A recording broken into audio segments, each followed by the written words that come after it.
you were to rewind the clock and go back to when the HPPD family of chemistry first came out for corn, and Callisto specifically, you'd probably find a debate or two that Brian and I would have, and Brian would say, man, I like Status, and I would say, I like Callisto. Well, there are good things about both of those chemistries. We're going to talk today about which one might work for you in your cornfields this year.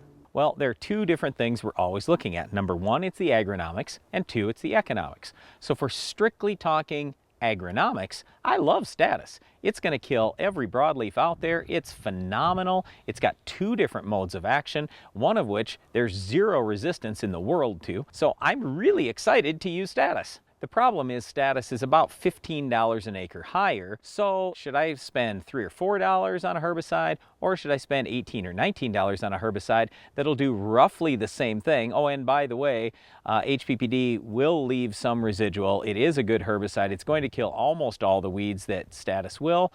I go, well, is it really worth that extra money? In most cases, it probably isn't. Well, I've liked the HPPDs right from the beginning, from a crop safety and application flexibility timing thing. But here's the problem, Brian kind of hit at it. We've got two modes of action in Status. We've got one in the HPPDs. So what we're doing to utilize the HPPDs, we're mixing other things with them. So we're finding many farmers having success mixing a low rate of a straight dicamba, like maybe 6 ounces, depending on what kind of weed pressure you've got out there. A lot of times we're putting these HPPDs out with atrazine. Even a 1/4 pound of atrazine per acre seems to help. A 1/2 pound, even a little bit more.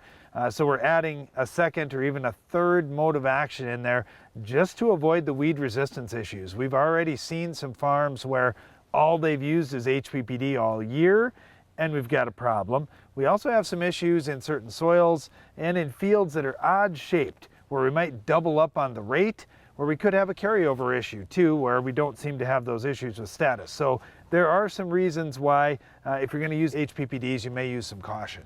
Darren mentioned carryover. We get very concerned about that with certain crops. So yes, if you're raising corn and sorghum and soybeans, it's not a real big concern. But if it is some other crop, then take a look at the label. And I'd just say this, we want to be extra cautious with any carryover potential. Where I get really concerned about carryover is when pre's that include HPPD products are used, and farmers don't always realize it because they're in premixes and may choose an HPPD post because it's a cheaper option. So you want to be really cautious about, hey, what did I use for that pre? Or if you haven't got a pre out there yet and you say, man, I'm about to spray my pre right now, ask some questions. Look at what's in there. You can check out tools like the Ag PhD Mode of Action app to find out what's in some of these premixes, so you can see, oh, I've got an HPPD there, I got to be cautious, I got to use something different post. But if you do use that HPPD option up pre, there really aren't a whole lot of choices post. Yeah, so just to be clear, if you're going to use an HPPD pre, we do not want you to use one post. Only use an HPPD herbicide once per season.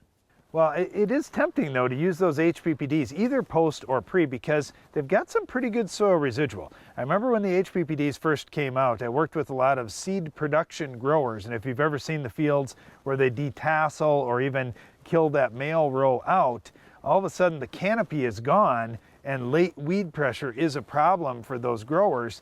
And when Callisto came out, wow, the fields were clean late into the season and growers were really happy that they got some residual control.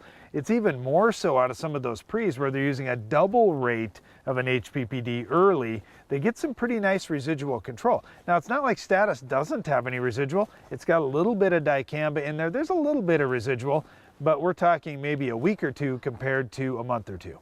All right, the last big question that I get about the HPPDs and Status is, how much grass control will I get out of that? And do I even need to throw Roundup with it if I have Roundup corn? If you have Roundup corn, my advice is always going to be throw the Roundup with it. It doesn't cost very much, and Roundup still kills about 99% of weed species out there. Yes, there are a few that are resistant, but Roundup is amazing on most grasses, and Status and any of the HPPDs are not. Specific HPPDs, like for example, Loudus and Impact, are a little bit better than Callisto, but none of them are going to be perfect if you have a lot of grass out there, and especially if it's over an inch tall. There's certainly some key differences between Status and the HPPD products for broadleaf control in corn. I'm just glad we have lots of choices, because when you have tough weeds like our weed of the week, you're going to need to pick the right one. We'll show you which products work best coming up next.